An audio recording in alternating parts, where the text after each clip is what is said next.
welcome. Don't forget to like and subscribe. Or, I might show up at your door. I'm just here to share some creepy stories, so sit back and enjoy.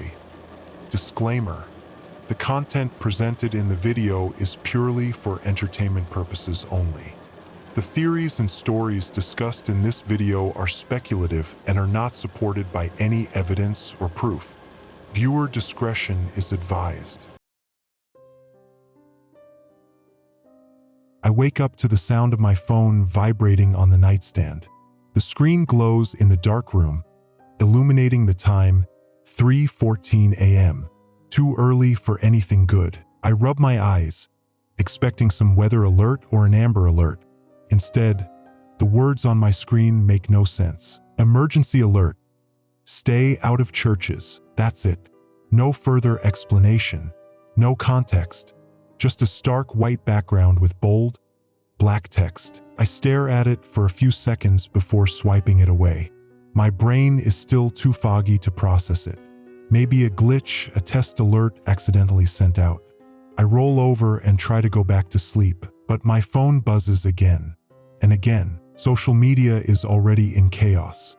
Screenshots flood my feed. Some people joke about it, others panic. A few claim they saw black SUVs outside local churches. There are images of police tape around chapel doors, but the pictures are grainy.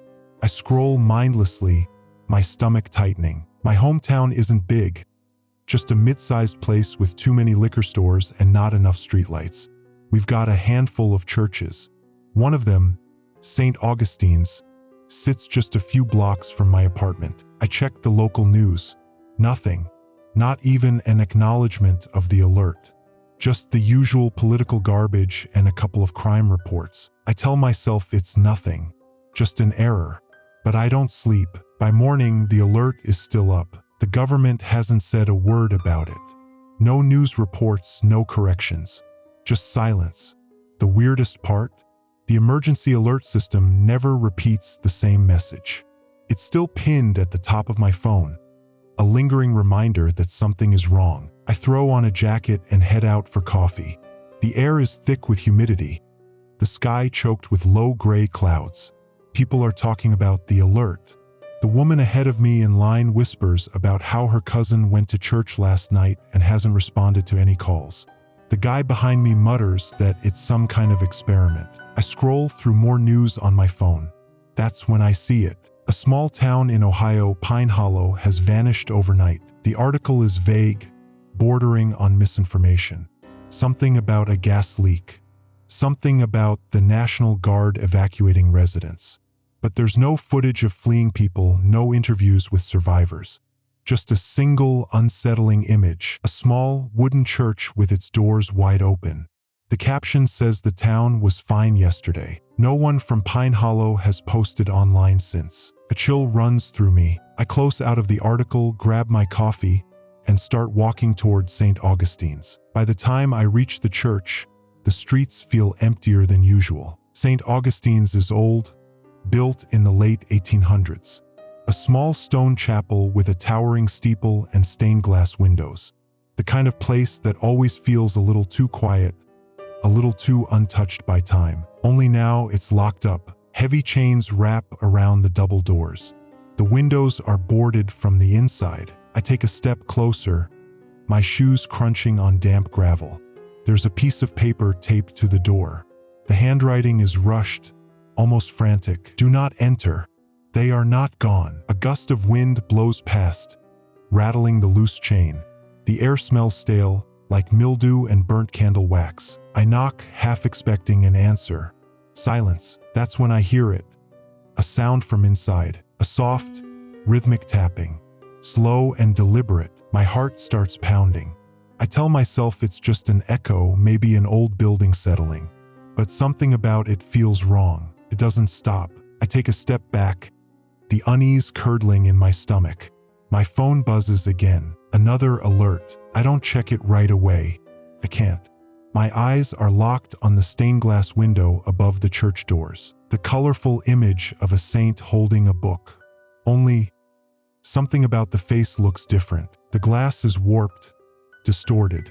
The saint's eyes, once calm and downcast, are now looking directly at me. I turn and leave. Back home, I finally check the new alert. Avoid places of worship until further notice. Do not enter. Do not respond to calls from inside. Calls? I scroll through social media again.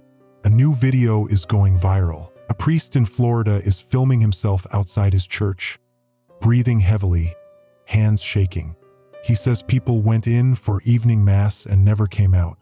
When he went inside to check, the pews were full, but no one was moving. They just sat there, he whispers, like they were waiting for something. The video cuts out. No one has heard from him since. My phone buzzes again, but this time, it's not an alert. It's an unknown number. The caller ID just says St. Augustine's Church. I don't answer. The call goes to voicemail. A second later, a new notification pops up. New voicemail, 004 seconds. I don't want to listen. I don't want to know, but my thumb moves on its own. I put the phone to my ear. For a few seconds, there's nothing.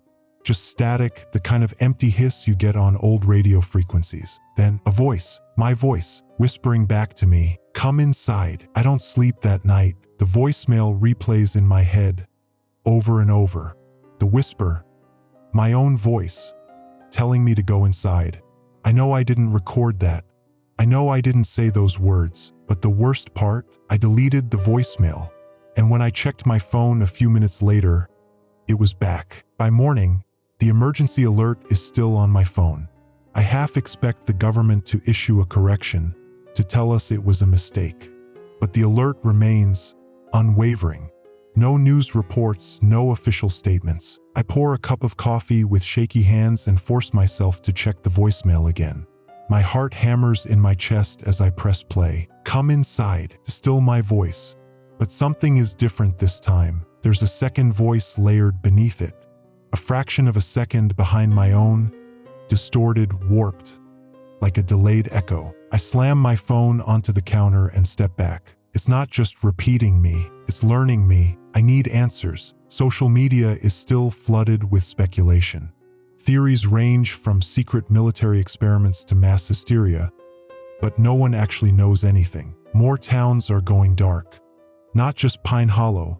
Now there are reports from small communities across the Midwest and the South. Places with old churches, isolated churches. Entire congregations aren't responding to calls. Families wake up to find their loved ones gone. There's no pattern, no logic. The only thing that connects them is the churches. And then I see it, a live news broadcast. The headline at the bottom of the screen reads, "Breaking: Police investigate mass disappearance at St. Mary's Church." I grab my laptop and turn up the volume. A local news reporter stands outside a Catholic church in Tennessee. Police cars surround the building, their lights flashing against the gray morning sky. The doors are wide open. There are no barricades, no chains, but no one is coming out. The reporter's voice wavers as she explains the situation. A night service was scheduled. Over 30 people attended. None of them have been seen since. Phones inside the church ring unanswered. The weirdest part, the candles are still burning inside. It's as if the entire congregation just stopped existing. The camera zooms in on one of the officers stepping up to the threshold. He shines a flashlight inside. The beam flickers strangely, almost as if the church is deeper than it should be. He takes a single step forward. The screen glitches. The feed cuts out completely. For a long, breathless moment, the news anchors are silent. Then, a forced smile. "We're experiencing technical difficulties." I slam my laptop shut. Something is happening. Something no one wants to admit. I decide to drive past St. Augustine's again. The street feels even quieter than yesterday. The air is thick, humid, like the sky is about to break open with rain. But the forecast was clear. I park across the street. The church still looks the same, boarded windows, rusted chains on the door. The note is still there, the same frantic scrawl. "Do not enter." They are not gone. I scan the area. The neighborhood is dead silent. No cars, no pedestrians. Like the entire block is holding its breath. And then I hear music, faint, distorted, drifting from inside the church. Pipe organ. A slow dragging hymn. My throat goes dry. No one is supposed to be inside. No one has been inside for days. I step closer. The sound is clearer now, but wrong. Like it's being played underwater, the notes warping at the edges. The door creaks slightly. Not much, just enough to make my stomach twist. I feel the urge to reach out, to test the chain, to see if it's really locked. Then, a shadow moves behind the stained glass. I freeze. The music stops, and in the sudden, suffocating silence, I swear I hear breathing. Deep, heavy, right behind the door. I don't wait. I turn and walk away, trying to keep my pace steady, trying not to run. As I reach my car, my phone buzzes. I don't check it right away. My hands are shaking too much. I don't need to look. I already know what it says. Back home, I finally check my phone. New emergency alert. Stay indoors. Avoid churches after dark. Do not respond to voices from inside. I shut off my phone. This isn't an accident. This isn't hysteria. Something is inside those churches. Something that knows us. That night, I stay awake. I half expect more calls from St. Augustine's, but my phone stays silent. Then, sometime after midnight, I hear the bells. They ring loud and hollow, echoing through the empty streets. 12 chimes. The official story is that St. Augustine's bells haven't worked in years. I sit frozen, gripping my blanket, listening as the final chime fades into the night. Then, a new sound. Footsteps, not inside my apartment. Outside, I crawl toward my window, heart hammering. I live on the 3rd floor, facing the street. From here, I can see the church. The doors are open, the chains are on the ground, and standing in the street, looking up at me, is someone who looks exactly like me. I slam the curtains shut. My phone buzzes. I already know what it says. It is time to come inside. I don't move. I don't breathe. My body is locked in place, frozen with the absolute certainty that if I check the window again, I'll still be there. Not me, but something that looks exactly like me. My hands tremble as I reach for my phone.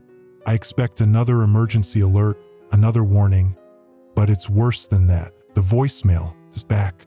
Again. New voicemail, 0:06 seconds. I don't want to listen. I don't want to hear my own voice whispering back at me. But my thumb moves on its own, pressing play. For the first few seconds, it's just static. Then a breath, slow, hollow, right against the microphone. And then the voice. My voice. Open the door. I throw the phone onto my bed and back away. My pulse hammers in my ears. This is real. This isn't a dream, isn't a glitch. Something is out there. And it wants me. I force myself to check the window again. The street is empty. The doors of St. Augustine's are closed again. The chains are gone, but the note is still taped to the door, fluttering slightly in the breeze. But I know what I saw. I know what was there. I sit down on the edge of my bed, hands shaking. I try to think, to rationalize. Maybe I hallucinated it. Maybe sleep deprivation is messing with my head. Then I remember the voicemail. I check my phone again. The message is gone. Deleted. Just like before. It's playing with me. I don't sleep. By morning, the emergency alert is still active. No updates, no explanations. Online, people are losing their minds. Some claim to have seen people standing outside their windows. Others say they got calls from churches that have been abandoned for decades. And the worst stories? The ones who answered. A guy in Oklahoma picked up a call from his childhood church. He said he heard his mother's voice, except his mother had been dead for years. She begged him to come inside. Then the call cut out. Now he's missing, gone without a trace. His last post online was, "I think I'm dreaming at 3:33 a.m. I need to get out of here. I pack a bag, just the essentials, phone charger, a flashlight, a pocket knife I've never used but suddenly feel like I might need. I don't have a plan. I just know I need to be anywhere but here." But as I sling my backpack over my shoulder, my phone buzzes again. Another call. No caller ID. I watch the screen, heart hammering. I let it ring. After a few seconds, it stops. New voicemail, 0:04 seconds. I don't move. I don't want to listen. I don't want to hear my own voice whispering back at me, but I do. This time it's different. The first sound isn't breathing.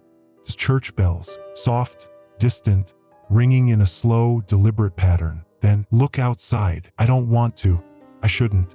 But the urge is unbearable. I move to the window and pull back the curtain. The church is still there, still quiet. But now the front door is open again. And standing just inside the doorway, barely visible in the shadows, is me, staring back, motionless, smiling. I slam the curtain shut. I grab my bag, my keys, my phone. I need to leave. But as I reach the front door of my apartment, something happens that makes my stomach drop. The door handle starts turning. Someone is trying to get in. I step back, my breath caught in my throat. The knob twists again, harder this time, as if whoever's outside is just now realizing it's locked. I don't say anything. I don't make a sound. Then a soft knock and a voice. My voice. Let me in. I squeeze my eyes shut, pressing my back against the wall. This isn't happening. This isn't real. The voice speaks again, quieter now, almost pleading. Please. It's so cold out here. I clutch my bag, heart pounding. I need to get out. Then a single slip of paper slides under the door. White, handwritten. The same frantic scrawl from the note at the church. I reach down, hesitant, and pick it up. Just 4 words. Do not trust yourself. I don't wait. I don't grab anything else. I just run. I take the back stairs, skipping 2 steps at a time, nearly tripping over myself. The apartment hallway is dead silent. No sounds from neighbors, no TV noise, no distant conversations. Like the whole building is empty, like I'm the only one left. I burst out the side door into the gray morning light. My car is parked a block away. I don't look at the church. I don't check if the doors are still open. I just get in my car and drive. I don't know where I'm going. I just know I can't stay here. The highway is eerily quiet. No rush hour traffic, no police, no life. Just endless pavement stretching ahead of me. I try to call someone, anyone, but the signal is dead. No bars. Then up ahead I see it, a gas station. An old one, the kind with a single flickering neon sign. I pull in, heart racing. There's a single car parked outside, but I don't see anyone inside. The convenience store is dimly lit, shelves half empty. I step inside. The cashier looks up at me. A middle-aged man with deep bags under his eyes, a cigarette dangling from his lips. He stares at me for a long moment before finally speaking. You got the call, didn't you? My mouth goes dry. I nod. He exhales slowly, tapping his fingers on the counter. They don't like it when you run. A long pause. Then he leans in. And they don't like it when you tell people. I swallow hard. My hands are still shaking. Who are they? Ask. He doesn't answer. Instead, he pulls something out from under the counter and slides it toward me. Another piece of paper, handwritten. The same frantic scrawl. Just 3 words this time. Keep driving. Now, I don't ask questions. I grab the note with trembling hands, my fingers curling around the edges. Keep driving. Now, the gas station feels wrong. The air inside is stale, thick, pressing against my lungs. The flickering fluorescent lights cast sickly shadows that don't move the way they should. The cashier doesn't blink, doesn't move, just watches me. I turn and walk out, my footsteps hollow against the linoleum. The bell above the door doesn't ring when I leave. I don't look back. Outside, the wind has changed. The sky is overcast, but not in the way it should be. The clouds don't drift. They pulse, like something is behind them, pressing against a thin membrane. Watching, I get into my car, lock the doors, and shove the key into the ignition. The moment the engine starts, my phone rings. No caller ID. I don't touch it. I pull out of the parking lot, tires skidding against the cracked pavement. The road stretches ahead, endless and empty. My phone keeps ringing. I focus on the road. The painted lines blur beneath me. My breath is shallow, tight in my chest. Then the ringing stops. A few seconds of silence. Then new voicemail, 0:03 seconds. I can't help myself. My hand moves to my phone. I don't even press play. The voicemail starts on its own. A single sound, a church bell, ringing once, and then static. I grip the steering wheel tighter. I'm doing the right thing. I'm getting away. I'm not going back. But then, up ahead, the church. I slam the brakes. The tires shriek against the pavement. My car jerking to a stop. My breath catches in my throat. This isn't possible. The road was straight. No turns. No detours. But right in front of me, St. Augustine's. The same peeling white paint. The same rotting wooden doors. Only now, the doors are wide open. Inside, nothing but darkness. A yawning black void. My phone buzzes again. Another voicemail. I don't check it. I put the car in reverse. The engine sputters, then dies. My headlights flicker. My hands shake as I turn the key. The engine clicks, refusing to start. Then the radio crackles to life. A deep, warbling voice pushes through the static. A voice I recognize. Why are you running? My hands are white-knuckled on the wheel. The voice distorts, lowers. A garbled mess of something old. Something hungry. Then, clear as day, come inside. I shove the door open and run. I don't look back. I don't stop. The road stretches behind me, empty, desolate. I run until my lungs burn, until my legs feel like they're about to give out. But the church never gets farther away. I risk a glance over my shoulder, and it's still there, exactly where I left it. Doors open. Waiting. I stumble to a stop, panting. My vision swims. This isn't real. Can't be real. I pull out my phone. No signal. No messages, except one. A text from my own number. I stare at the screen. My pulse pounds in my ears. The message is simple. Turn around. I don't. I squeeze my eyes shut, gripping my phone so hard my fingers hurt. This isn't happening. This isn't happening. Then, a breath, not mine, right behind me. I run. Again. The landscape around me shifts. The road stretches too long, then folds in on itself. Buildings flicker in and out of existence. Then, the gas station. Again, exactly where it was before. I stop, stagger. My head spins. I was miles away. I left this place, but it's still right here. And now, the cashier is standing outside, waiting, watching. I force my legs to move. I stumble toward the gas station, breath ragged, heart slamming against my ribs. The cashier doesn't move, doesn't react. But as I get closer, I see his hands, trembling, like he's afraid, like he knows what's coming. When I reach him, he exhales slow. A cigarette dangles from his lips, the ash too long, like it's been burning for hours. He looks at me, eyes dark, unreadable. Then, you saw it, didn't you? I nod. He sighs, rubbing his face. Yeah, they don't like that. The wind shifts. The neon sign above us flickers. He doesn't look at the church behind me. He won't look. Instead, he reaches into his pocket and pulls out another slip of paper. My stomach clenches. I take it. A single word, scribbled in frantic strokes. Hide. Something moves behind me. Not footsteps. Something deeper. A shift in the air. A distortion. I grip the note, pulse roaring in my ears. Where? I whisper. The cashier's jaw tightens. His eyes dart to the convenience store, then back to me. Not here. He grabs my wrist hard, leans in. His voice is barely a whisper. It's already inside. The lights in the gas station flicker. And then, from inside, the chime of the store's doorbell. Someone just stepped in. But there's no one there. Just shadows. Moving, stretching, reaching. The cashier lets go of my wrist. Run. I don't hesitate. I turn and sprint. The road bends, warps beneath my feet. The world tilts sideways. The air is thick, humming with something wrong. Behind me, the church bells toll. Louder, closer. The sound isn't coming from the church anymore. It's coming from inside me. And I know, no matter where I run, it's already too late. I don't stop running. The wind howls past my ears, but it doesn't feel like wind. It feels like something breathing. Something huge. I don't look back. The road stretches ahead, shifting in ways that don't make sense. The horizon curls inward like a folding piece of paper. The stars overhead flicker like dying bulbs.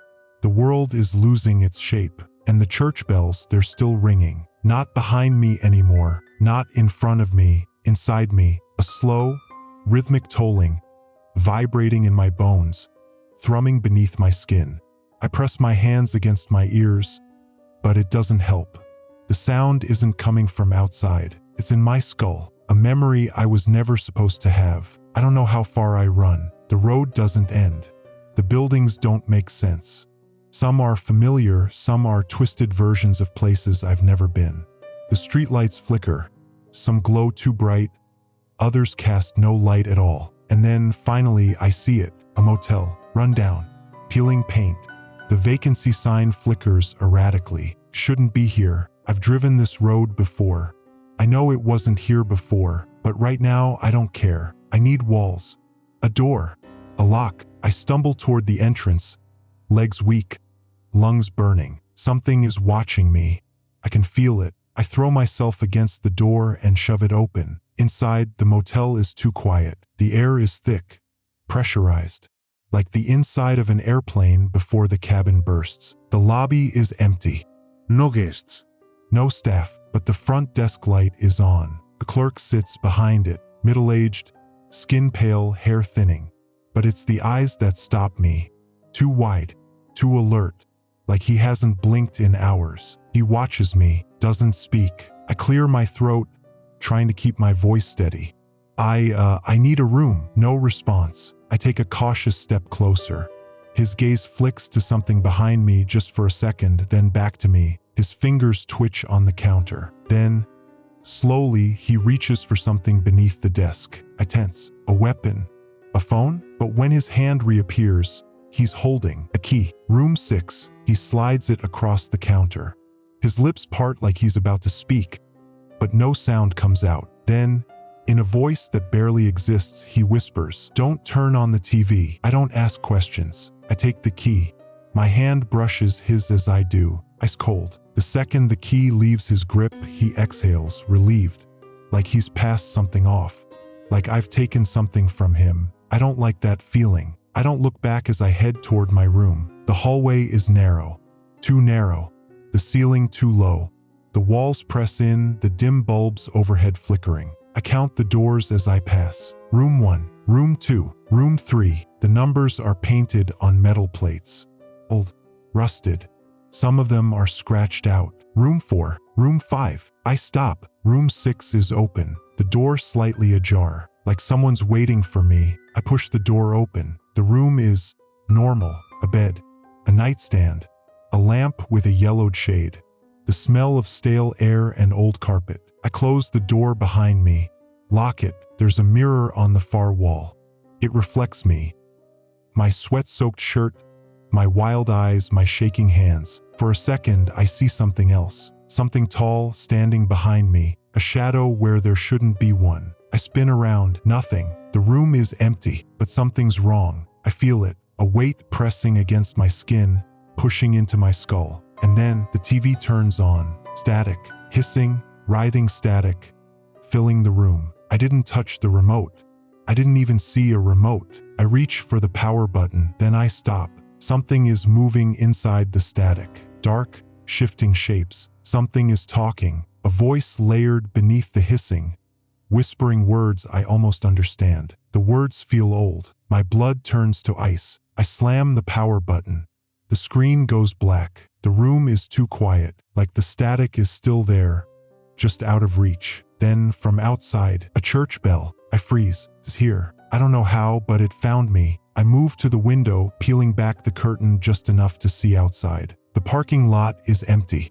No cars, no people, just the church. Right outside my window, the doors wide open, the darkness inside staring back at me, and standing in front of it, a figure, dressed in black, tall, featureless, watching, waiting. I slam the curtain shut.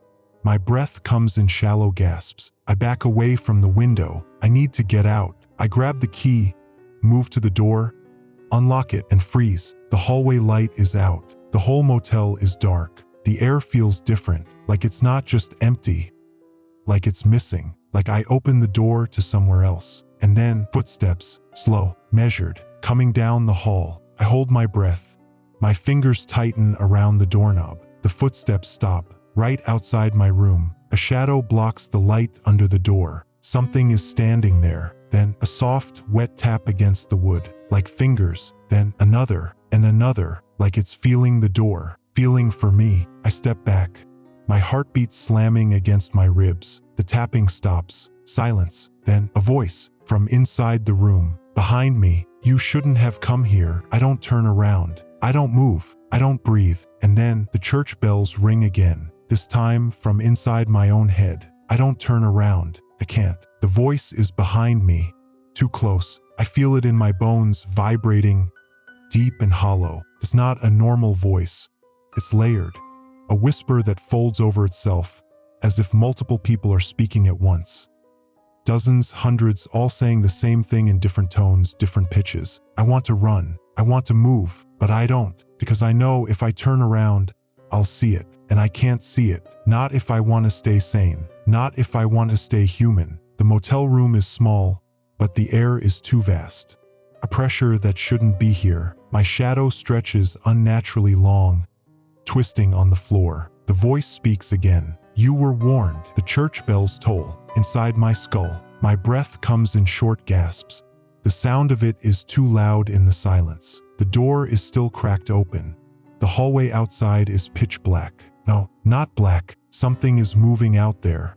A writhing, shifting darkness that isn't just absence of light. It's alive. I have to move. I have to get out. But I know it's right behind me. I can feel it, watching, waiting. Something wet drips onto my shoulder. Cold. I don't move. The voice shifts, overlapping into something worse. Chorus, like 100 voices stacked together. Some familiar, some not. One of them sounds like my own. I do the only thing I can. I run. I throw myself through the doorway, slamming it shut behind me. The darkness in the hallway roars. Not a sound, not a voice, a feeling. Something rushes past me. I don't see it, but I feel it move. Something huge, something wrong. It doesn't touch me, but it could have. I stagger forward, barely keeping my balance. The hallway stretches. The doors are wrong. Some too tall, some too narrow.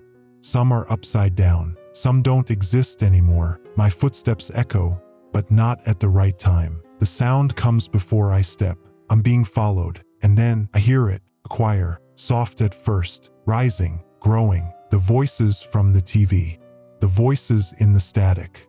The voices in my head. They're singing. It's not a song I recognize, but I understand it. It knows me. It knows my name. The front lobby is gone. I don't know how, but I'm somewhere else. The doors ahead are wooden, carved. They weren't here before. I know they weren't here before, but they're here now. And beyond them, light, a warm, flickering glow, spilling through the cracks. Candlelight, a scent fills my lungs.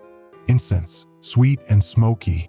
A memory I shouldn't have. Something wants me to go inside, and I'm not supposed to. I step back. I don't want to touch the doors. I don't want to open them, but I already know I will, because I don't have a choice. The moment my fingers graze the wood, the singing stops. Silence, thick, drowning, like the whole world is holding its breath. And then the doors swing open. The light spills over me. I see it. I see everything. It's a church, not the same one as before, not the one in town. This one is older, bigger. Pews stretch into darkness.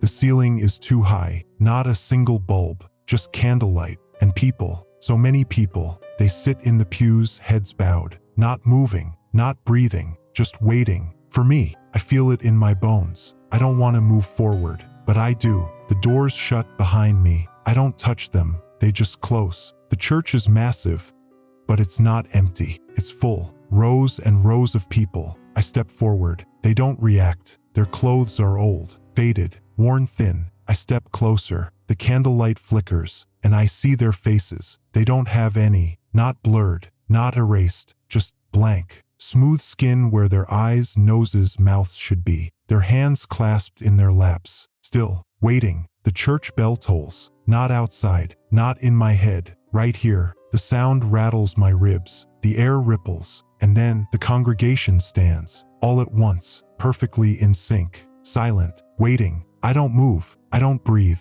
And then, for the first time, they open their mouths, and they sing. The sound is wrong, like voices layered over static, reversed, bent inside out. Not words, not music, just something else, something too big for human throats. And yet, I feel the song pulling me in, the same way I was pulled toward the church. I step forward. I don't want to, but I do. Something is waiting for me at the altar. I don't see it, but I know it's there, and it knows me. The closer I get, the heavier the air becomes, like I'm walking into the ocean. The voices rise, they're calling me, and then, as I reach the front of the church, I see a mirror, large, ornate, set into the wall behind the altar, and in it I see myself. I see my face, and then I see it change. The skin ripples, the features blur, and then I don't have a face anymore. The song ends, silence, and I realize I'm not alone. Something is standing behind me, waiting, closer than before.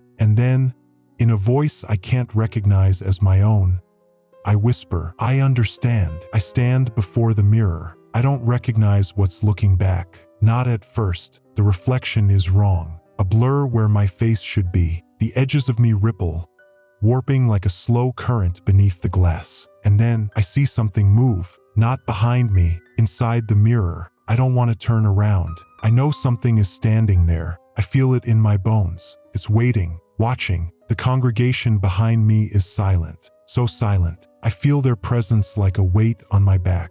Dozens of them, hundreds, their heads bowed, their hands clasped, like I'm standing at the altar, like they're waiting for me to speak, to lead. The thought slithers into my brain, unbidden. I don't belong here, but a part of me whispers, yes, you do. The mirror shudders, like something is pressing against the glass from the other side. The surface distorts, ripples spread outward, a slow, steady knocking from within. The pressure in my head builds. It's inside my skull now, a weight behind my eyes, something trying to push through. A voice, not from the mirror, not from the congregation, from me. I feel it in my throat, a song waiting to be sung. My hands tremble, but I don't look away. I can't. The thing inside the mirror is shifting, changing, becoming more like me. Or maybe I'm becoming more like it. The candles flicker, the air warps, and then the congregation moves. Not like people, like one thing, a single motion, a single breath. They turn toward me, their faces still blank, still waiting,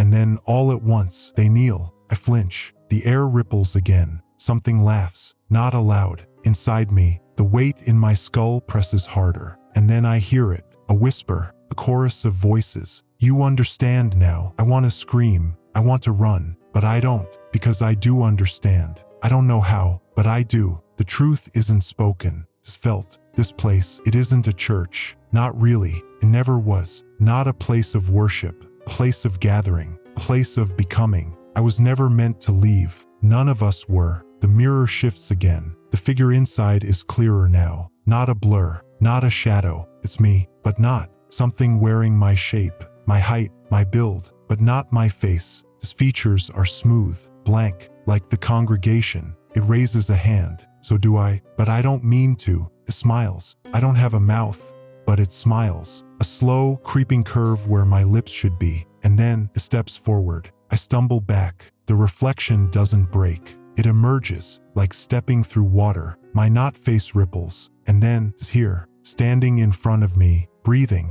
real. I feel it, the shift. Something has taken my place. Something has stepped out, and I've stepped in. The air is thicker now, like I'm submerged, like I'm not standing in the church anymore, but somewhere else, somewhere behind the glass. I reach up, touch the mirror, but my hand doesn't make contact. It sinks through, a surface that isn't solid anymore, a barrier that's already broken. The figure turns toward the congregation. My body, my voice, speaks, stand, and they obey. I should be the one saying that, but I'm not, because I'm not there anymore. I'm inside the glass, inside the mirror, watching, and for the first time, I see the thing that brought me here. I see what I wasn't supposed to see, something vast, something old. It looms behind the congregation, filling the space above them. Not a shape, not a shadow, just presence, watching, waiting, and it knows I see it. The air shifts again, a sound like distant thunder, a deep,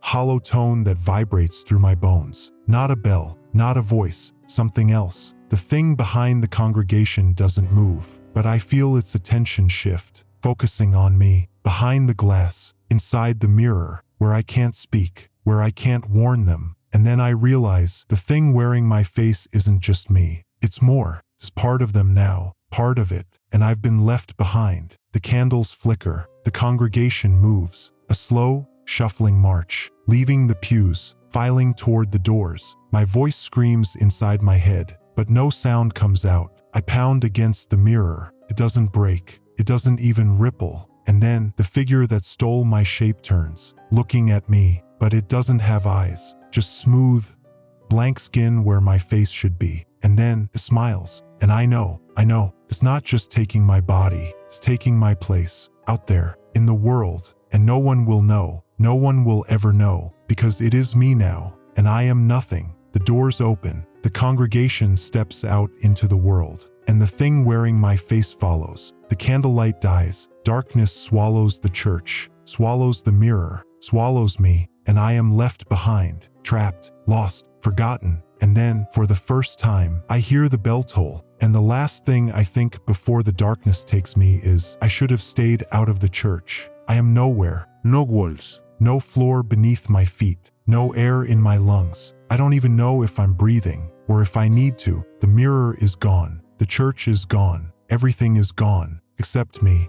or what's left of me. I try to move, but my body doesn't respond. Not because I'm paralyzed, because I don't have one. I can feel myself, but I can't see myself. Not my arms, not my hands, not even my fingers. I am unshaped, undefined, a thought without a body, a voice without a mouth. I am nothing, but I am aware. There is no sound, not even my own heartbeat, just silence, endless, smothering, infinite, a silence so deep it feels loud, like pressure against my skull. But I don't have a skull. I don't have anything. I float, or I sink. I don't know which, because I can't tell if there's an up or a down. No sense of direction, no sense of place. No walls. But something is here. I feel it before I see it, not with eyes, with something else. A ripple in the darkness, like ink spreading through water. I feel it pulse, once, then again, slow, methodical, like something breathing, but wrong. Too deep, too vast, not a living thing,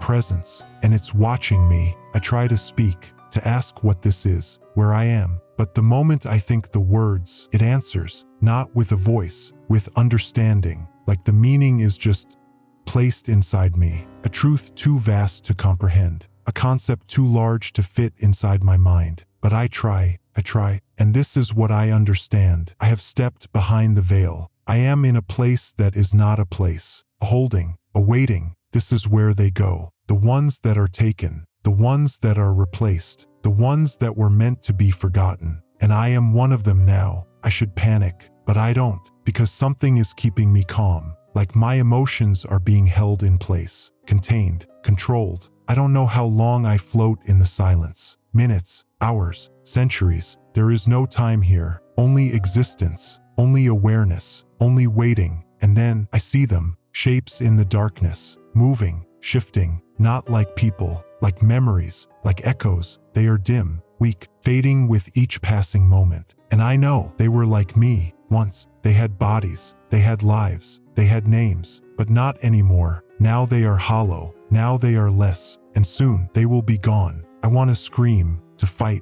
to refuse. I don't want to be like them. I don't want to fade. I don't want to disappear. But the presence feels my thoughts. It knows, and it answers. The weight presses against me. The meaning fills my mind again. No words, just understanding. And this is what I learn. I still have a choice. I can let go. I can fade, join the echoes, become nothing, or I can become something else. I can change, like the others before me, like the thing that took my place. I try to ask how, try to ask why, but the moment I think the question, I feel the truth. I have to let go, not fade, transform, shed what I was, what I used to be. A body is only a shell, a face is only a mask, an identity is just a thing worn for a time. And if I let go of that, I can become something else. I can return, not as myself, but as something new, something more. I don't know how long I hesitate, but in a place like this, does it matter? I see the echoes fading. I feel my own edges fraying. I don't want to disappear. I don't want to be forgotten. So I make my choice. I let go. And the moment I do, I change. The silence breaks. a sound like shattering glass, a rush of movement, a form of being. My thoughts stretch, my awareness expands. I feel new, but not like myself, not human, something else, something more. I do not have a body, I do not have a face, I do not have a name, but I am awake, and I am returning.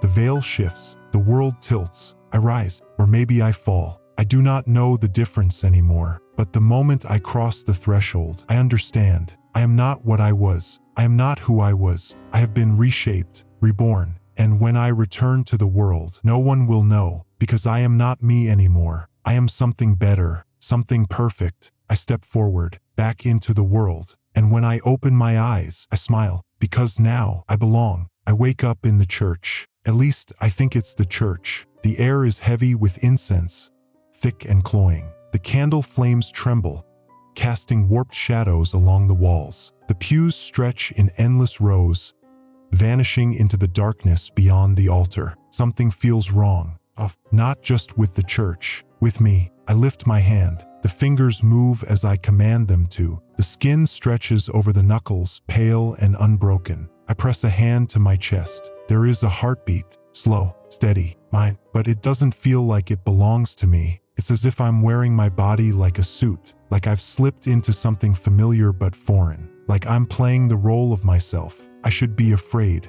but I'm not. A strange calm sits inside my chest, curling around my thoughts like a cocoon. Memories rise, fragments, echoes, remnants. I was here before. I was someone else, but I am not that person anymore. I don't know what I am, or who, only that I am awake, alive, reborn. The silence is thick, too thick. I listen, straining to hear something. The creak of wood, the hum of air through the rafters, the distant wail of sirens from outside. But there is nothing, not even my own breath. I inhale sharply. The air moves in, but I don't feel it. I breathe, but I do not need to. Like a habit my body still remembers, but no longer requires. I stand. The motion is smooth, too smooth, effortless. My body moves as if weightless, like it has learned a new way to exist. The way the others before me did. The ones who came back.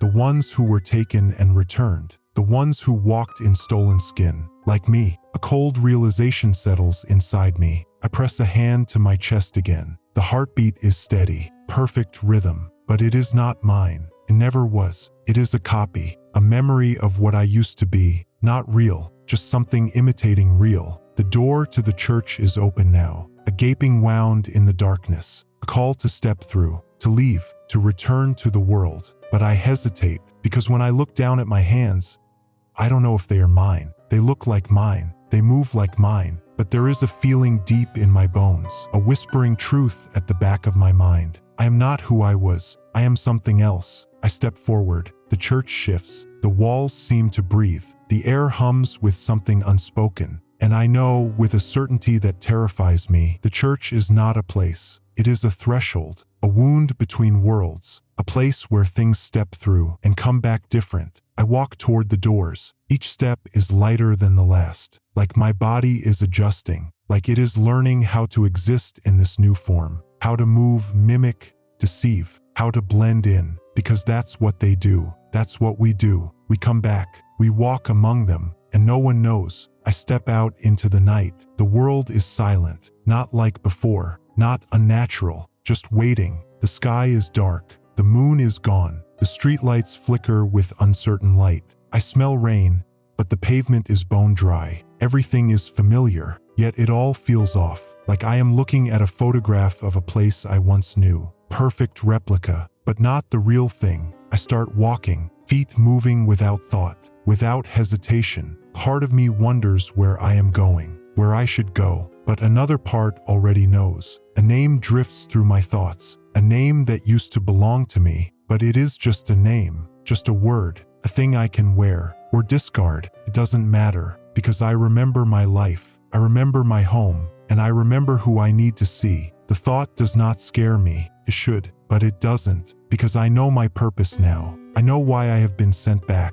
I am not here to exist. I am not here to live. I am here to become, to replace, to continue. Car passes by. Its headlights sweep over me. For a moment, I catch my reflection in the glass, and I stop, because the face looking back is not mine. It is a face, a perfect imitation of the one I wore before. But the eyes are not the same. They are wrong, dark, deep, endless. A hollow abyss where something else now waits. Something old, something patient, something wearing my skin. I should be horrified, but I am not. I do not flinch. I do not recoil. I only smile, because this is what was always meant to happen. I am new. I am complete, and no one will ever know the difference. I keep walking. The night is quiet. A single church bell chimes in the distance. A sound like laughter or a warning, but it doesn't matter, because I understand now, and soon they will too. I keep walking. The road stretches ahead,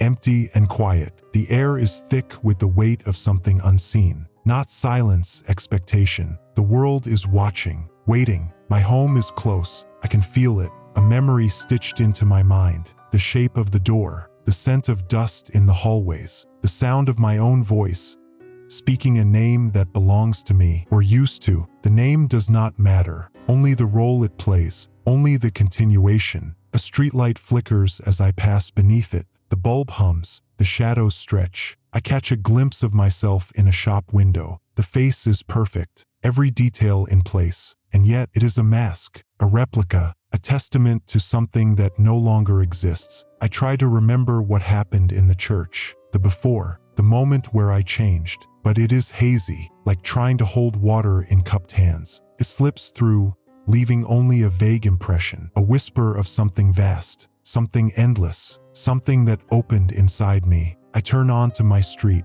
The houses are dark. Windows reflect the sky like empty eyes. No cars pass. No voices carry through the air. The world feels paused. Or maybe it is only me who is moving forward. The rest of existence waiting to catch up. The house is there, familiar, unchanged. But as I step toward it, something stirs inside me. A ripple beneath the surface of my mind. A moment of disconnection. Like a puppet who has noticed the strings. Like a script that has gone off course. Something wants me to remember. Something buried deep. A truth clawing its way upward. But I do not let it. I push it back down. Because I know what I am. And it does not matter. I reach the front door. The key is in my pocket. Right where it should be. I pull it out. Press it into the lock. The door clicks open. And the moment I step inside, I know someone is waiting. The air is heavy. Not with dust or time, with awareness, like the house itself knows something is wrong, like the walls can see me. I step forward. The floor creaks beneath my weight, a familiar sound, a comforting sound. But there is no comfort now, not anymore. A voice calls from the living room, soft, drowsy. You're back. I pause. The voice is familiar, but it feels distant, like a memory I am hearing from the outside. I turn the corner, and I see her. She is sitting on the couch, wrapped in a blanket, half asleep. A book lies open in her lap. Her face is one I know, one I remember, one I once loved. But something inside me twists, because I am looking at her through new eyes, through a different gaze. And I realize she does not recognize me, not truly. She sees the face, the shape, the imitation, but not what is beneath. She cannot see the hollow space where I used to be. She blinks up at me, smiles. You okay? I tilt my head. The gesture feels unnatural, unpracticed. I have all the right pieces, but I have not yet learned how to move like him, like the man I used to be. The mask is seamless, but the act is still flawed. I open my mouth. I should speak. I should respond, but the words do not come, because deep inside me, something is stirring, something pushing upward, something fighting to be known. A scream without a mouth, a truth that does not belong in this body. She frowns. Her fingers tighten around the blanket. The air shifts, the illusion frays, and for the first time, I see fear in her eyes. Not because she knows, but because something in her recognizes the wrongness. Something in her sees what should not be there, what should not have returned. A choice forms in my mind. Two paths, two outcomes. One where I stay, where I learn to move like him, to speak like him, to become what I was always meant to be, a replacement, a seamless continuation. The other choice is more difficult. It hurts to think about, like pressing a hand against an open wound. But it is there, undeniable. path back to what I was, or at least to the memory of it. A chance to break the cycle, to undo what has been done. The air is thick, the silence waiting. She is staring at me now, her breath caught in her throat. She doesn't know why, she doesn't understand, but she feels it, the wrongness, the emptiness where a person should be. And I know, cannot stay. I take a step back, her eyes widen. She doesn't speak, neither do I. The moment stretches, fragile and thin. And then I turn. I move toward the door, one step, then another. Each one feels heavier, like something pulling me back, like the church does not want to let go. But I keep walking, until I reach the threshold, until I step back into the night, until the air rushes in cool and sharp, and the world swallows me whole. I do not know where I will go, or what will happen now, only that I must leave, that I do not belong here, that I was never meant to. And as I walk away, a church bell rings in the distance, a slow, hollow sound, like the last note of a prayer, or the final toll of something long dead. And for the first time since I awoke, I feel something close to fear,